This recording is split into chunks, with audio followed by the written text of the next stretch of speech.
I'm Leslie Brown, founder of Bonjour Baby, and today I'm going to share with you my 4 rules to make the most out of your prenatal workouts. They are adapt, plan and progress, avoid, and modify. I'm about to give you the secrets I share with all my clients in my pre- and postnatal holistic training program. I have been working in the pregnancy and childhood field for more than 10 years, first as an osteopath specialized in pregnancy and newborns, and now I teach pregnant women like you how to stay healthy and fit during their pregnancy and how to be ready for childbirth both mentally and physically. If you like this video, please make sure you subscribe to my channel and click on the bell to stay up to date with the new videos I am releasing every Tuesdays. Alright, let's dive in. So prenatal workouts are trending right now, but unfortunately it's not because it's trending that it is always taught the right way. As you know, your body is changing a lot throughout this pregnancy and your workout should as well. So the first rule is to adapt your workout to what stage of your pregnancy you're in.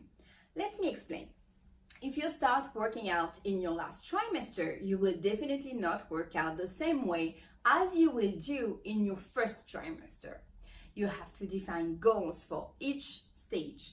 Maybe you just want to do any kind of birth prep or work on strengthening to avoid muscle loss. Think about what you're trying to achieve throughout your training and define steps for each outcome. Let me give you an example. Let's say you want to keep your muscle mass. I will focus on lifting weights without straining my body with a medium number of reps, like 8 to 10.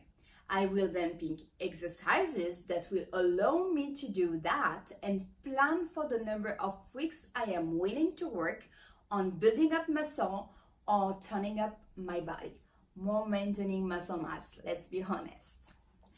Second rule, and it's linked to the first one, is to plan and progress. So you have to plan a progression and evolution of your workouts throughout your pregnancy. In the first 2 trimesters, you will lay out the basis of your training and focus on strength building. And then, moving on to your last trimester, you will want to spend a little more time prepping yourself for the demand of childbirth. Does that make sense? Basically, you're planning your training regimen like you will prep yourself for an athletic event with different phases in your workout plan. Bottom line for those 2 rules, you can't train yourself the same way you worked out before your pregnancy. There has to be some sort of structure and plan to ensure you'll have an easier childbirth and you'll be prepared for the new demands of motherhood. I hope that it is already helpful. If it is, please comment bonjour in the comment below and add any question or comment that you might have or suggestions for other videos. I will be more than happy to help you even more. Let's go back to our rules. The third rule is to understand what kind of moves you want to stay away from. So that's the avoid rule. Let's go through them. So planks. They bring too much pressure on your abdominal wall muscles and increase the intra-abdominal pressure, which is not good for you and not for the baby neither. Any downward facing moves for the same reasons, like push-ups, crunches and sit-ups as well, twisting and flexion of the spine like Russian twists or upcycling are to be avoided. Lying on your back is a bit controversial, but it is to be avoided as well, as it could place some compression on the big arteries and veins and trigger some kind of hypotensive syndrome. So use incline for that. A bench, some pillows, or moving up and down like bridges are a good way to modify that.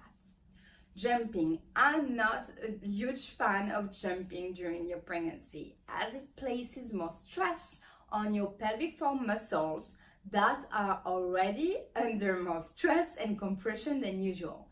So just give them a rest, please. And actually, you can work on those muscles by practicing Kegels along with diaphragmatic breathing. Holding your breath while exercising or not focusing enough on breathing out is a huge no too. It is a staple. Mastering breathing will not only train you for childbirth, but it will also allow for proper core activation and avoid abs separation or diastasis recti. Overstretching is also an issue. You want to modify some of the stretches you were doing before. If you were doing yoga, for instance, switch for prenatal yoga, as the postures have been studied to suit your changing body. Back posture is also a huge no. Your body is changing and so is your posture. So focusing on keeping a healthy posture will allow you to stay away from a lot of pregnancy-related pain and symptoms. Last rule. Let me walk you through some modifications you can use to see benefit from this move we just went over.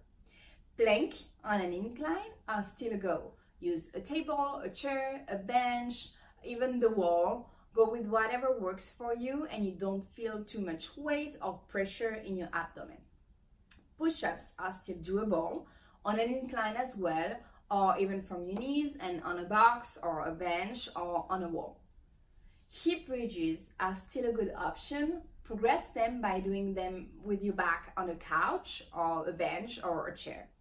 For core exercise, it's not a huge no, but focus on breathing. You don't want to do crunches and sit-ups, but you have other options.